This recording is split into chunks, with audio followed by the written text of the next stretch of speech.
있다는 표시였다.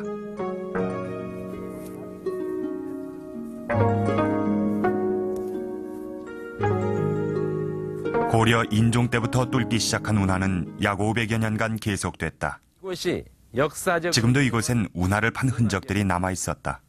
여기서부터 위로 700여 미터까지 운하를 굴착했습니다마는 약 한 500여 년에 걸쳐서 시도했지만은 계속해서 10여 차례 시도한 것이 결과적으로 실패를 하고 말았습니다. 굴포 운하는 삼남지방에서 거둔 쇠국을 수로를 통해 안전하게 운반하기 위한 것이었다. 여기서 신발에 묻혔던 약 500년간 계속된 운하 공사는 700여 미터를 뚫다 조선 현종 때 중단되고 말았다.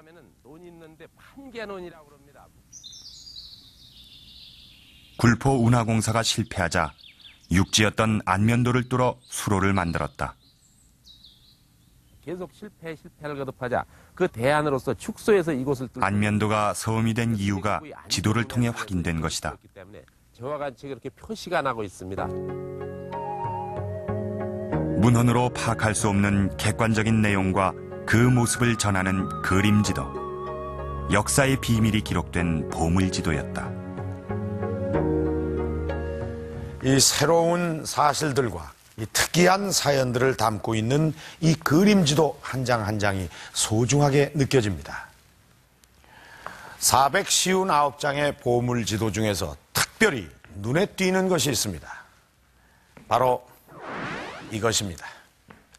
전라도 남원지도입니다. 400여 장의 이 지도 가운데서 가장 아름답게 그려진 것이죠. 또 이 속에 담긴 내용도 아주 상세하고 풍부합니다. 지도가 아니라 산수화라고 해도 될 정도입니다.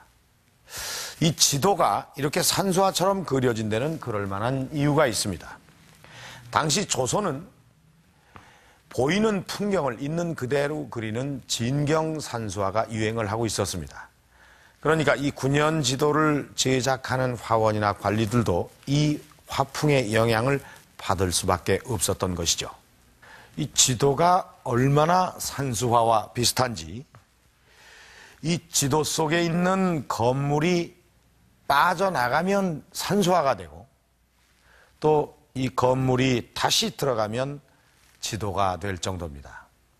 그러니까 이 읍성이 산수화와 지도를 구별해주는 부분인데 읍성은 아주 자세하고 크게 그려져 있습니다.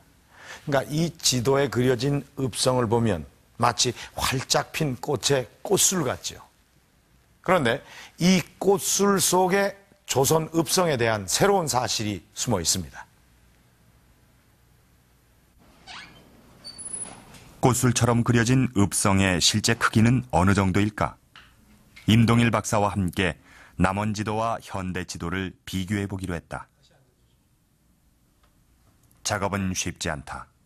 우선 그림지도에 표시된 산과 강, 읍성 등의 현재 위치를 추정해내야 한다. 그런 다음 지형도에 그것을 다시 옮겨놓아야 하기 때문이다. 저 지도에 있는 내용을 거꾸로 이제 현대 지도에다가 이제 떨어뜨려 봅니다. 그 내용을 그려보고 그러면서 현재의 남원이라는 이 지역의 모습을 과연 고지도에서는 어떻게 표현을 했느냐, 그리고 어떠한 부분이 왜곡되어 있고 어떠한 부분이 과장되어 있고 또는 어떠한 부분은 축소되어 있는가, 이러한 하나의 특징을 좀 찾아내보는 그런 작업이라고 할 수 있습니다. 정확한 비교를 위해서는 현장 확인이 중요하다. 객사로 사용했던 용성관인데 6.25 사변 때 소실되고 현재는 용성초등학교로 이용하고 있는데 기단석이 지금 남아있는 기단석이 지금 이 정도입니다. 운동장 한켠에 모아놓은 주춧돌과 기단석들. 객사 터임이 확실하다. 동문터는 지금 이쪽에 지금 여기 길 있지 않습니까? 예, 바로 보이는 도로. 읍성의 중심을 파악한 뒤 성문과 성곽의 현재 위치도 알아봤다.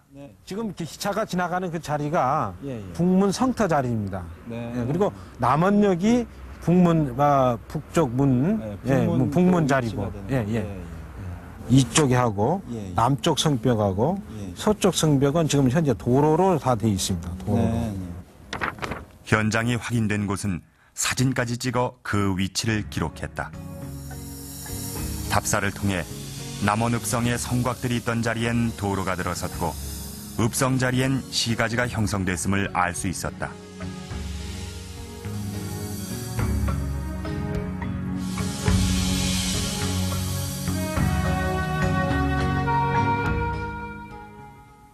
현장 답사 결과가 현대 지도에 옮겨지자 비교 작업은 끝이 났다. 어떤 결과가 나왔을까? 이쪽에 그 현대 지도에서 요거를 이렇게 그려보면은 동서 간의 이 거리보다는 오히려 남북 간의 이 거리가 오히려 더 길게 보이는, 그러니까 실제로도 좀 길죠. 그런 이제 차이점을 볼 수가 있고요. 그 다음에 또 하나는 그 읍성 부분이 되겠는데, 여기서 지금 이 읍성이 상당히 그 지도에서 중심부에 오면서도 크게 이렇게 그 확대돼서 그려져 있는데, 요 부분이 요 현대 지도에 보면은 요 부분이 읍성입니다. 그래서 요것을 이 면적으로 환산을 해보면 대략 한 25배 정도의 크기로 더 확대돼서 이렇게 그려진 걸로 그렇게 보여집니다. 읍성이 실제보다 훨씬 크게 그려졌다는 사실이 한눈에 들어온다.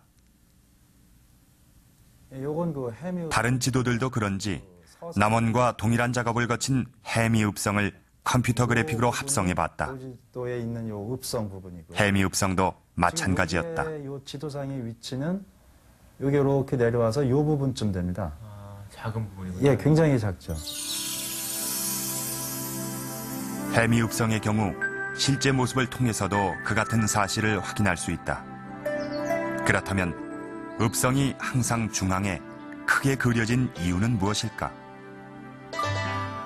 당시 사람들의 의식 속엔 읍성이 중요하게 자리 잡고 있었다. 그 같은 생각이 지도에도 반영된 것이다. 고지도상에 보면은 항상 읍성은 읍치지기 때문에요. 그래서 군사적인 목적으로 축조됐지만은 원래 정치, 경제, 사회, 문화의 중심지거든요. 그렇기 때문에 항상 지도상에서는 중심에 나타나게 되죠. 그래서 이제 실제로는 그 천화관에 의해서도 항상 중심에 위치하게 돼 있고, 인근 20 내지 30 이상에 있는 그 인근 마을에서 그 읍성으로 들어와서 방어할 수 있도록 그렇게 전부 배려가 돼 있습니다. 남원 읍성도 마을에서 20-30리 떨어진 곳에 있었다. 이것은 주민들이 하루 만에 왔다 갔다 할 수 있는 거리였다. 읍성이 위치하는데 주민들의 편의가 고려됐다는 사실은 동국여지 승남에도 잘 나타난다. 읍성 내 건물들도 주민들의 편의에 따라 배치됐다. 주민 행정을 담당하는 기관은 대부분 접근이 쉬운 바깥쪽에 위치했다.